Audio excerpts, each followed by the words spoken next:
In the last video, we took a look at power series and how to determine if a power series converges or diverges. Now what we want to do is we want to learn how we can represent functions as power series. And in particular, in this particular video, we're going to be looking at expressions or functions that are similar to the sum of a geometric series. So I'm going to do a quick review here of the sum of a geometric series because the functions that we're going to be looking at will all look somewhat similar to that sum of a geometric series. So first of all, let's take a look at a geometric series. So we have the summation from n equals 0 to infinity of a times r to the n. So remember that a represents the first term of the series and r is the common ratio. And so if we were to let n be equal to 0, we get a. If we let, I shouldn't have two plus signs in there, I just noticed that.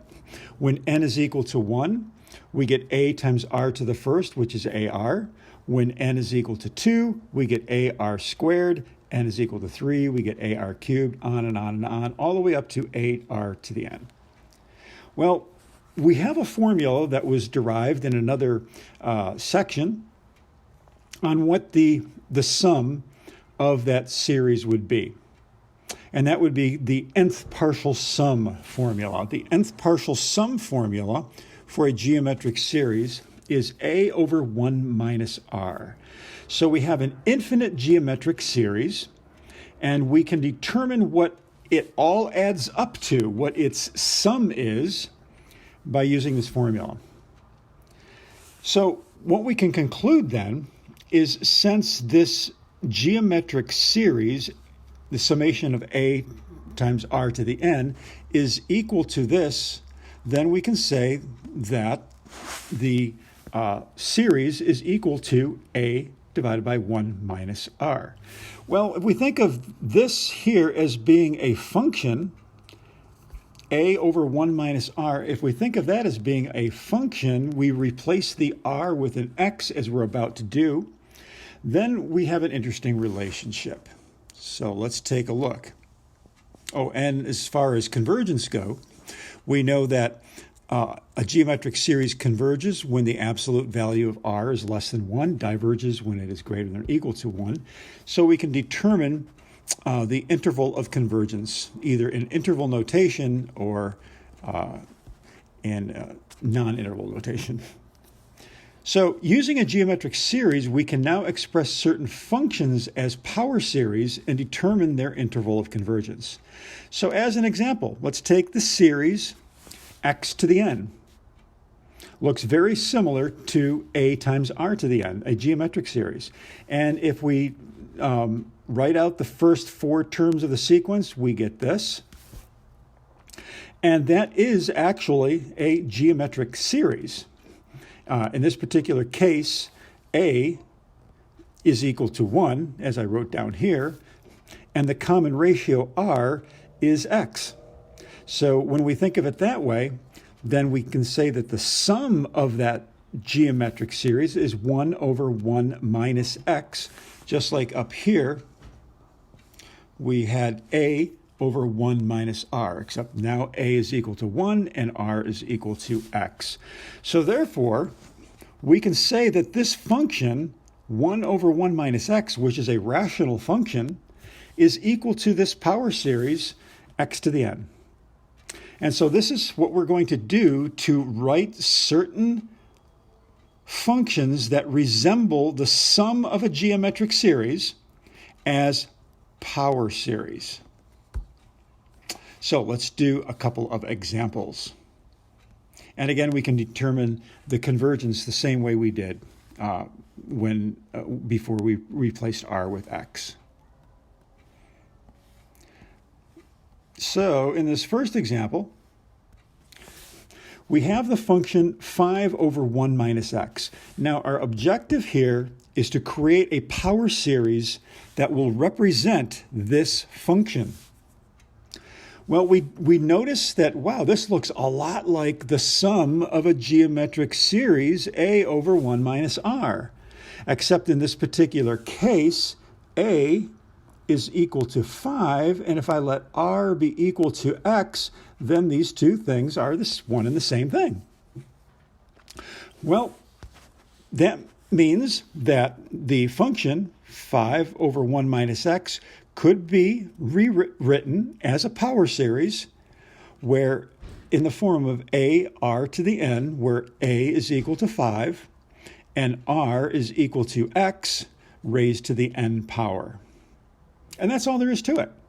So we notice that this looks like the sum of a power series. We determine what a is, we determine what r is, and we just kind of plug them into the power series there.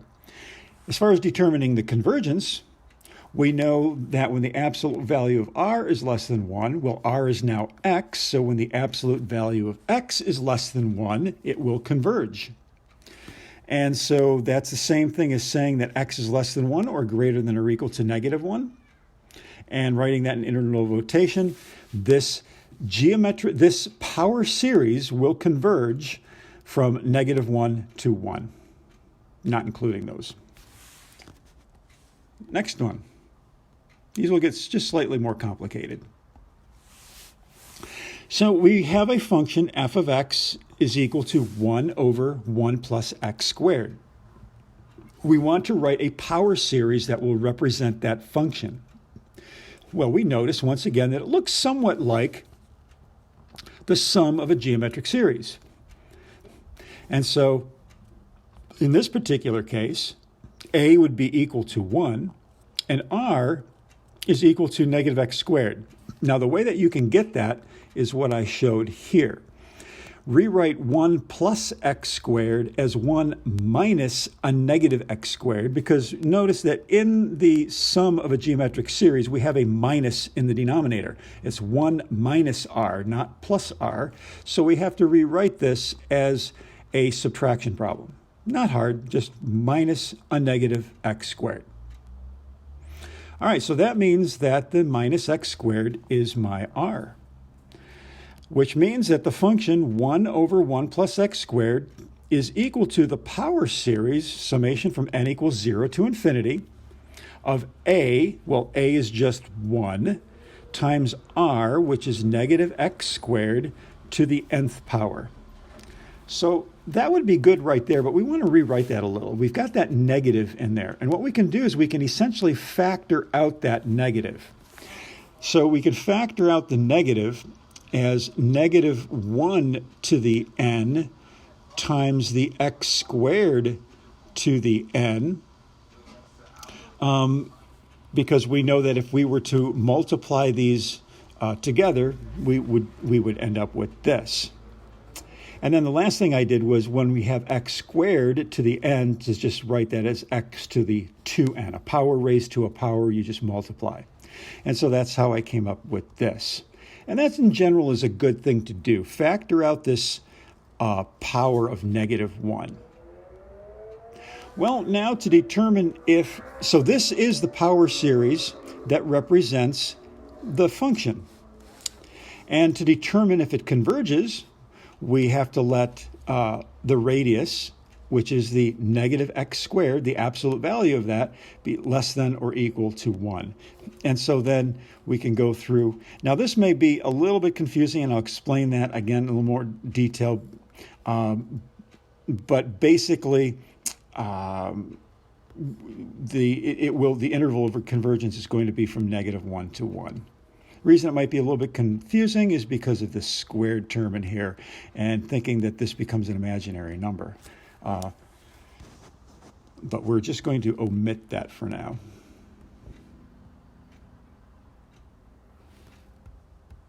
Next example. So we have 8 over 1 minus x squared. Once again, we notice that that looks similar to the sum of a geometric series, where a is equal to 8 and r is equal to x squared. And so plugging those into our general formula, we can say the function is equal to the power series 8 times x squared to the n, or simplifying it a little bit, 8 times x to the 2n. And once again, we find the interval of convergence. And finally, the last one.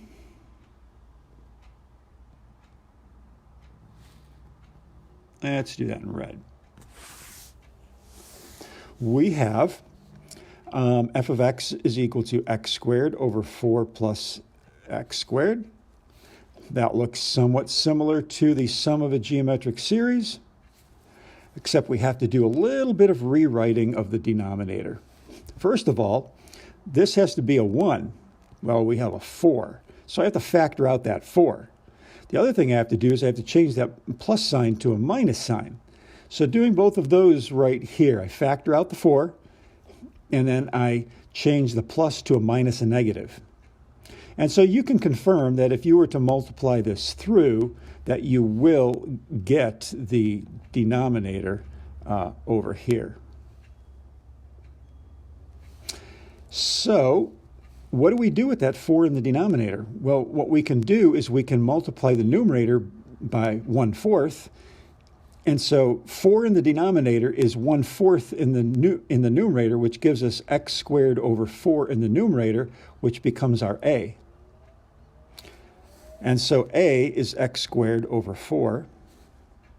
And r is the negative 1/4 x squared, which can be a little bit more conveniently written, possibly, as negative x over 2 quantity squared. And then our function is equal to the power series, my a value, x squared over 4, times my r value, negative x over 2 squared, all raised to the n. And again, I want to factor out that power of negative 1 to the n, simplifying it a little bit, times the x squared over 4, times x over 2 to the squared to the n, or to the 2n. And then down here, once again, we are taking a look at when the radius converges, when the absolute value of that radius is less than 1, and solving that, we get the interval of convergence of negative 2 to 2. All right, so that is how we can take certain functions that resemble the sum of a geometric series and represent those functions as a geometric series. In the next section, we're going to be taking other types of functions that do not resemble the sum of a geometric series and figuring out how to write them as a series. Hope you enjoyed the video.